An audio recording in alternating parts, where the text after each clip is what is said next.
स्वर्ग जाने का असली हकदार कौन है और वह कौन सा पाप है जो मनुष्य को नरक जाने से नहीं रोक सकता।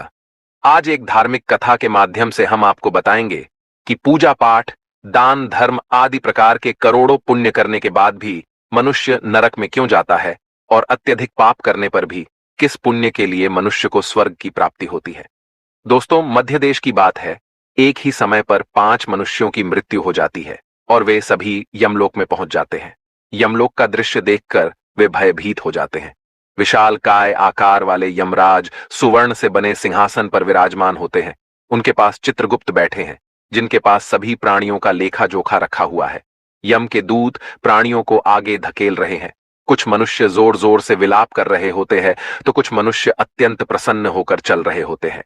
स्वर्ग के द्वार से सुंदर प्रकाश दिखाई पड़ रहा होता है, तो वही नरक के द्वार से धधकती हुई अग्नि की ज्वालाएं दिखाई पड़ रही होती है। इस भयानक दृश्य को देखकर वे पांचों एक दूसरे से बात करने लगते हैं। उन 5 में से 4 लोगों ने अपने जीवन में बहुत पाप कर्म किए हुए होते हैं और उन सभी को जान पड़ता है कि अब वे चारों ही नरक में ही जाने वाले हैं। उन चारों में एक चोर होता है, दूसरी वेश्या होती है, तीसरा विद्वान पंडित होता है, तो चौथा एक राजा का सैनिक होता है तथा 5वां एक धनवान किसान होता है। वे पांचों अपने अपने कर्म फलों को भुगतने के लिए तैयार होते हैं। एक एक करके सभी पापी और पुण्य आत्माएं आगे चल रही होती है। वे चारों एक दूसरे के पाप कर्मों के बारे में बताने लगते हैं। पहले चोर कहता है, भाई, मैं तो पक्का नरक में ही जाऊंगा, क्योंकि मैंने बहुत बार चोरी की है, दूसरों का धन लूटा है, दूसरों को तकलीफ दी है, लेकिन ऐसा मैंने मजबूरी में किया था। चोरी करके मैं अपने परिवार का पेट पालता था, क्योंकि मुझे कोई काम नहीं देता था। शायद विधाता ने मेरे भाग्य में यही लिखा था, इसीलिए मैं ही हम चारों में सबसे बड़ा पापी हूं। मेरे पाप से मुझे कभी मुक्ति नहीं मिलेगी, ये मैं जानता हूं। पता नहीं मुझे अगला जन्म किस पशु का मिलेगा, यमराज मुझे कौन सा दंड देंगे। उसके बाद वह वेश्या बोलती है, भाई, हम चारों में मैं ही सबसे बड़ी पापिनी हूँ। जो स्त्री अनेक पुरुषों के साथ संबंध बनाती है, उसे नरक में ही डाला जाता है, यही शास्त्र कहते हैं। इसीलिए मेरा भी नरक में जाना तय है। किंतु मैं शपथ खाकर कहती हूँ, मैंने ये पाप जानबूझकर नहीं किए हैं। जब मैं छोटी उम्र की थी, तभी एक दुष्ट व्यक्ति मुझे उठाकर ले गया और जबरदस्ती मुझे वेश्या बना दिया। मैंने ना चाहते हुए भी कई पुरुषों से संबंध बनाए हैं। मेरे पास जीवित रहने के लिए यही एक उपाय बचा था। मैं करती भी तो क्या करती, पता नहीं किस पाप के कारण मुझे इस जन्म में वेश्या बनना पड़ा, और न जाने आगे मुझे किस पशु के रूप में जन्म लेना पड़ेगा। उसके बाद वह सैनिक बोलने लगता है, भाई, हम चारों में सबसे बड़ा पापी तो मैं ही हूं।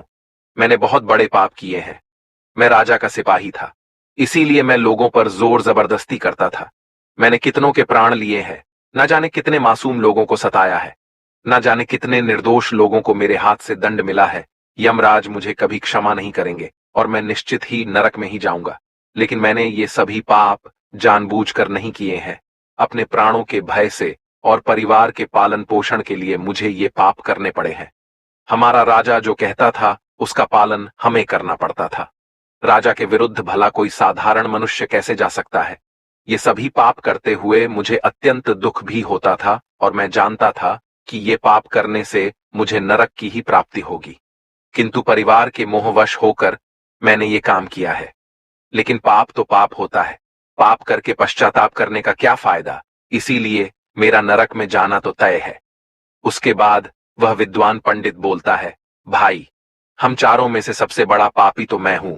तुम लोगों ने जो पाप किए हैं वो जाने अनजाने में किए हैं, या किसी ने तुमसे जबरदस्ती करवाए हैं या मजबूरी में किए हैं।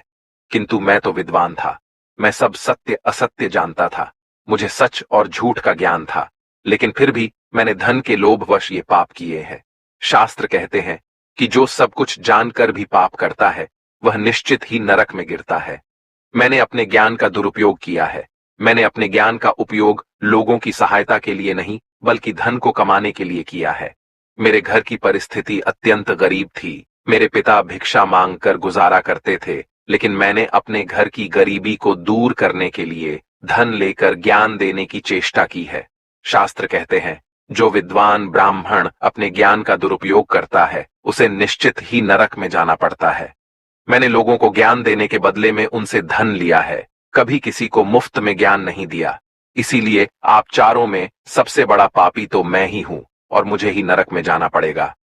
उन चारों की बात सुनकर वह धनी किसान हंस पड़ा और बोलने लगा, तुम चारों तो इतने बड़े पापी हो कि तुम लोगों को नरक में जाना ही पड़ेगा। तुम लोगों ने घोर पाप किए हैं और इसीलिए यमराज तुम लोगों को कभी माफ नहीं करेंगे। यहां पर मौजूद मैं अकेला ही सबसे अधिक पुण्यवान हूं। मैंने अपने जीवन में बहुत पूजा पाठ किया है, ब्राह्मणों को दान दक्षिणा दी है, मैंने मृत्यु से पूर्व गाय का दान भी किया है, और अब मेरे सभी पुत्र पौत्र मेरी आत्मा की मुक्ति के लिए बड़े कार्यक्रम का आयोजन कर रहे हैं। वे मेरे लिए श्राद्ध, दान, तर्पण कर रहे हैं, यज्ञ कर रहे हैं। इसीलिए मैं सबसे अधिक पुण्यवान हूं। मेरी 3 पत्नियां और 10 पुत्र हैं। इतने लोग मेरी मुक्ति के लिए उपाय कर रहे हैं। और हां, मैंने अपने जीवन में कभी कोई पाप नहीं किया है, और जाने अनजाने में किए भी होंगे तो मेरे पुत्रों के श्राद्ध आदि के कार्यों द्वारा मेरे पाप भी नष्ट हो जाएंगे। मैं नित्य देव पूजा करता था, मंदिर जाता था, द्वार पर आए अतिथियों को भोजन कराता था। इसीलिए मुझे पूरा विश्वास है कि यमराज मुझे नरक में नहीं डालेंगे और मुझे मोक्ष की प्राप्ति निश्चित ही होगी। फिर वे पांचों धीरे धीरे आगे बढ़ने लगते हैं, और फिर जब उनका समय आता है तो उन पांचों के पाप और पुण्य के कर्मों का मूल्यांकन किया जाता है। सबसे पहले बारी आती है उस चोर की, और फिर चित्रगुप्त उसका लेखा जोखा निकालते हैं।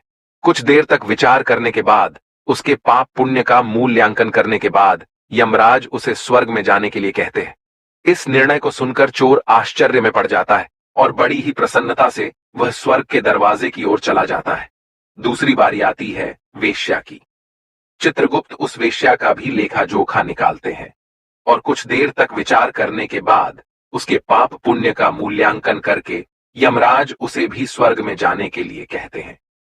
इस विचित्र निर्णय को सुनकर वह वेश्या भी आश्चर्य में पड़ जाती है। उसे यमराज के निर्णय पर विश्वास नहीं होता है, और वह बिना कुछ कहे ही बड़ी ही प्रसन्नता के साथ स्वर्ग के द्वार की ओर चली जाती है। फिर तीसरी बारी आती है उस सिपाही की। चित्रगुप्त उसके भी कर्मों का लेखा जोखा निकालते हैं, और कुछ समय विचार करके उसके पाप पुण्य का मूल्यांकन करके यमराज उसे भी स्वर्ग में जाने के लिए कहते हैं। इस निर्णय को सुनकर वह सिपाही भी सोच में पड़ जाता है, और बड़ी ही प्रसन्नता के साथ वह स्वर्ग के द्वार की ओर निकल जाता है। फिर चौथी बारी आती है उस विद्वान ब्राह्मण की।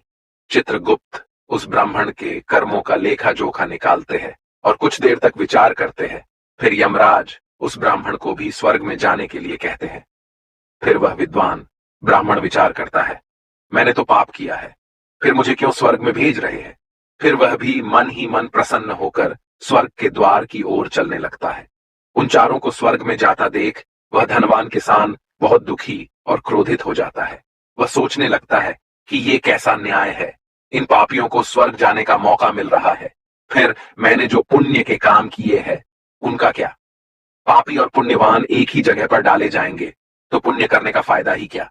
फिर उस धनवान किसान को यम के दूत जोर से धकेल देते हैं और कहते हैं, अरे पापी, तू आगे चल, तुझे नरक में डाला जाएगा, यमराज तुझे माफ नहीं करेंगे। ये सुनकर वह धनवान किसान भयभीत हो जाता है और कहने लगता है, मैं तो स्वर्ग में जाऊंगा, मैंने कोई पाप नहीं किया है। फिर वह धनवान किसान यमराज के सामने आकर खड़ा हो जाता है। चित्रगुप्त उसके कर्मों का लेखा जोखा देखते हैं और उसके पाप पुण्य के कर्मों का मूल्यांकन करते हैं, तो उसके पाप का पलड़ा भारी हो जाता है। और यमराज उस धनवान किसान को कहते हैं, अरे दुष्ट, तूने तो बहुत बड़ा अपराध किया है, तू तो नरक में जाने के ही योग्य है।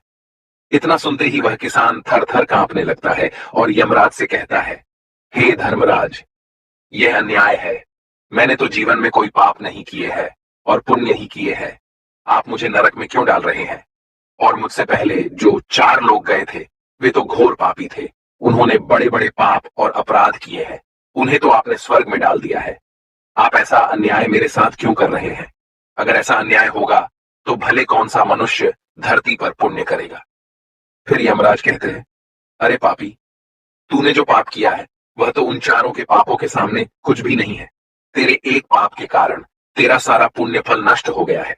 यदि तूने यह पाप नहीं किया होता तो तू स्वर्ग में जा सकता था, लेकिन तूने यह पाप जानबूझकर किया है, इसीलिए तुझे नरक में अवश्य जाना पड़ेगा। उस चोर ने तो मजबूरी में चोरी की थी, किंतु वह चोर दूसरों की भूख मिटाता था, गरीबों को दान करता था। उसने कभी किसी निर्दोष और गरीब व्यक्ति के घर चोरी नहीं की। उसके पुण्य कर्म उसके पाप से अधिक थे, इसीलिए वह स्वर्ग में गया। दूसरी जो वेश्या थी वह अपने मन से वेश्या नहीं थी, उसे जबरदस्ती डाला गया था। और उस वेश्या ने केवल अपने शरीर को पीड़ा दी है, लेकिन बाकी कार्य तो उसने पुण्य के ही किए हैं। वह पशु पक्षियों को रोज दाना डालती थी, जानवरों की सेवा करती थी, इसीलिए उसका भी पुण्य पाप से बड़ा था। तीसरा, वह सिपाही था जिसने राजा के हुक्म का पालन किया था, किंतु उसने भी बहुत पुण्य के काम किए हैं। उसने कई बेसहारा लोगों की मदद की है, इसीलिए वह भी स्वर्ग में ही गया है। और चौथा, वह विद्वान ब्राह्मण था। उसने अपने ज्ञान का दुरुपयोग अवश्य किया है, किंतु वह नित्य गाय की सेवा करता था, दान धर्म करता था, इसीलिए उसके भी पुण्य पाप से अधिक थे और वह भी स्वर्ग में ही गया है। इतना सुनकर वह धर्मवान किसान बोलता है, हे धर्मराज, इन चारों ने जो भी पुण्य किए हैं वो तो मैंने भी किए हैं, बल्कि उनसे ज्यादा किए हैं। फिर भी मैंने ऐसा कौन सा पाप किया है जो मुझे नरक में भेजा जा रहा है? यमराज कहते हैं, हे दुष्ट, याद कर तूने उस अबोध नारी पर गलत लांछन लगाया था कि उसने तेरे घर पर चोरी की है, और इसके साथ ही तूने उसके ऊपर कई अन्य गलत लांछन लगाए थे। उसे व्यभिचारिणी और वेश्या कहकर उसके चरित्र का हनन किया है, और राजा ने उसे सत्य समझकर उस अबला विधवा नारी को मृत्यु दंड दे दिया था। हे पापी, मनुष्य ब्रह्म हत्या, चोरी, मद्यपान आदि प्रकार के घोर पापों से भी प्रायश्चित करके मुक्त हो सकता है, किंतु दूसरों पर गलत लांछन लगाने पर कोई प्रायश्चित नहीं है। जो दूसरों पर गलत आरोप करता है, सत्य जानकर भी दूसरों को झूठ कहकर उनके ऊपर दोष डालता है, वह तो सबसे बड़ा पापी है। उसके द्वारा किए गए सभी पुण्य नष्ट हो जाते हैं। इसीलिए तूने जितने भी पुण्य किए हैं वे सभी उस एक पाप के कारण नष्ट हो गए। फिर यमराज यमदूतों को कहकर उस पापी किसान को नरक ले जाने के लिए कहते हैं, और वह किसान रोता हुआ, विलाप करता हुआ नरक के मार्ग पर चलने लगता है। तो दोस्तों, इस प्रकार से धर्मराज ने कहा है, कभी किसी पर गलत आरोप नहीं करना चाहिए, सत्य जानकर भी असत्य का साथ नहीं देना चाहिए। जो दूसरों पर गलत आरोप डालता है उसे यमराज कभी क्षमा नहीं करता है। उम्मीद है आपको यह कथा पसंद आई होगी। वीडियो को लाइक जरूर करें और कमेंट में जय श्री कृष्ण अवश्य लिखें।